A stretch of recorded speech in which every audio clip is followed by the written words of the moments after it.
किया है, लेकिन कुछ ऐसे विधायक या मुख्यमंत्री हैं जो अशब्द अमर्यादित भाषा का प्रयोग करते हैं। क्या कहोगे सर? चुनाव को अब 1 साल के लगभग दिन बचे हैं। उत्तर प्रदेश का चुनाव 1 साल के अंदर या 1 साल का आसपास समय बचा है सरकार के पास। और अब तक अभी हम लोगों ने जो बजट देखे हैं उत्तर प्रदेश सरकार के 9 बजट देख चुके हैं। आखिरी बजट आना है जो अब आ जाएगा आने वाले समय में। दिल्ली की सरकार तीसरी बार चल रही है। हाल ही में हमें और आपको देखने को मिला कि एक ऐसा कानून जीएसटी जब लागू किया गया था तो ये बात कही गई थी कि व्यापार बढ़ेगा।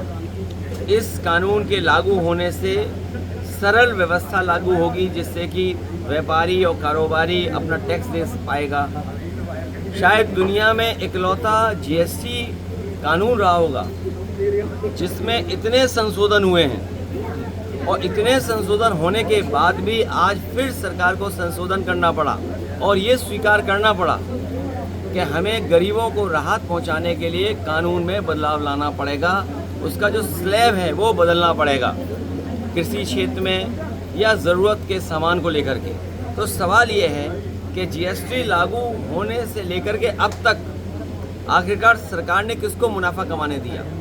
ये कौन लोग थे जो मुनाफा बेवजह कमा रहे थे? और याद रखना, कानून के और स्लैब के कम हो जाने से ये जो मुनाफा कमाने की जो आदत पड़ गई है वो मुनाफा कम नहीं होगा, महंगाई कम नहीं होगी। और दूसरी तरफ जो हमारा कारोबार बंद हो रहा है, अमेरिका ने जरूर टैरिफ लगाया है, हमारे कुछ काम पर कारोबार पर टैरिफ लगा दिया, लेकिन टैरिफ से ये लग रहा है कि भारतीय जनता पार्टी के नेताओं के मुंह पर भी टैरिफ लग गया है।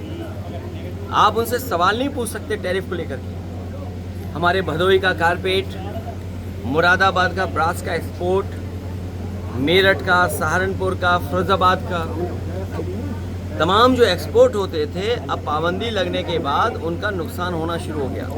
उनका नुकसान होगा, कारीगर जो जुड़े उनका नुकसान होगा, अंतोगत्वा हमारी अर्थव्यवस्था का नुकसान होने जा रहा है। अमेरिका अगर अपनी अर्थव्यवस्था को बचा रहा है या अपनी अर्थव्यवस्था को मजबूत कर रहा है तो हमें भी ये सोचना चाहिए कि हम अपनी अर्थव्यवस्था को कैसे बेहतर करें। उसके लिए हमें फैसला लेना चाहिए।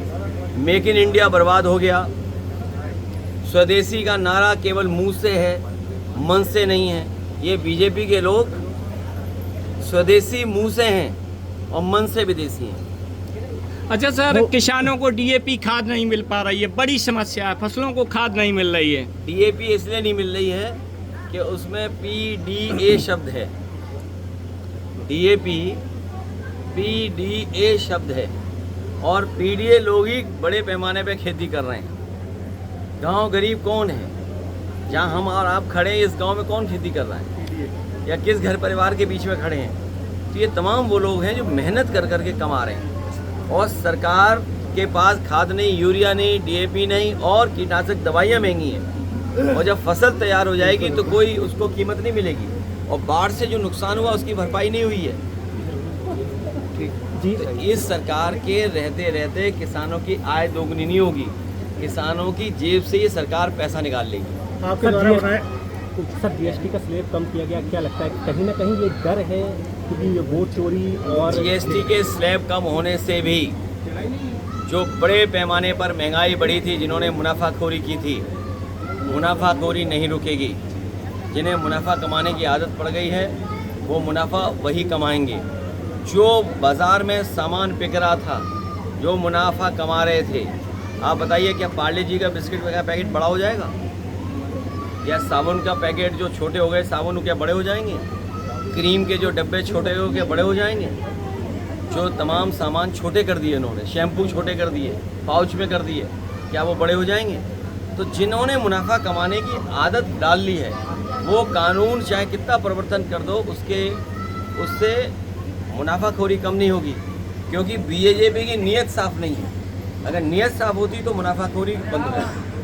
सर, जब भी कोई काम शुरू करती है तो उसको मास्टर स्ट्रोक कह देती है। नोट 2000 की नोट लाई वो भी मास्टर स्ट्रोक बन गया। मुझे तो एक ही मास्टर स्ट्रोक दिखाई देता है उनका।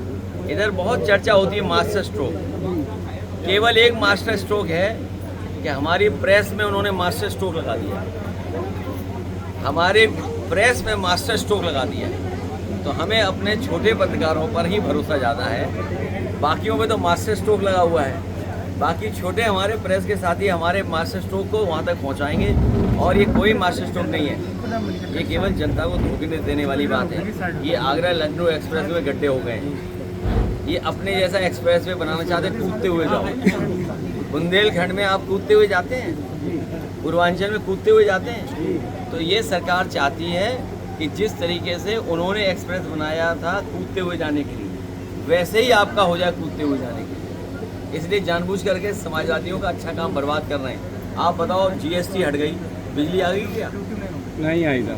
महंगी बिजली कम हो गई क्या? तो सोचिए आप। कल लिकाना स्टेडियम आपके द्वारा बनाया हुआ है, उसमें T20 का फाइनल था जहाँ योगी आदित्यनाथ पहुंचे थे मुख्यमंत्री।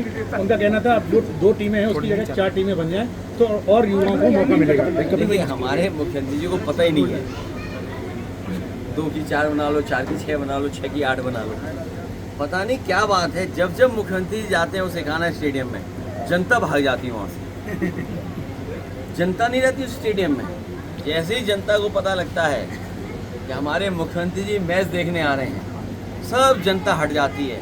और मैं कहूँगा आपसे, अगर स्टेडियम भरा हुआ रहा हो तो उसकी फ़ोटो दिखाओ, और मुख्यमंत्री जाने के बाद खाली रहा हो तो उसकी फ़ोटो दिखाओ।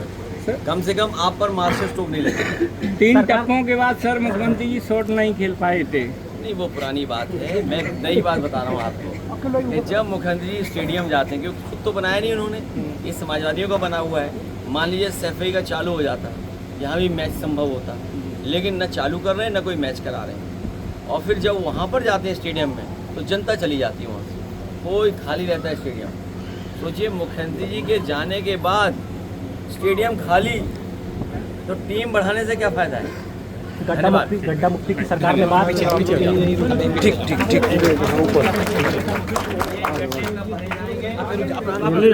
होगा जब बीजेपी जाएगी, इलाज गरीबों को तब मिलेगा जब बीजेपी जाएगी। बिजली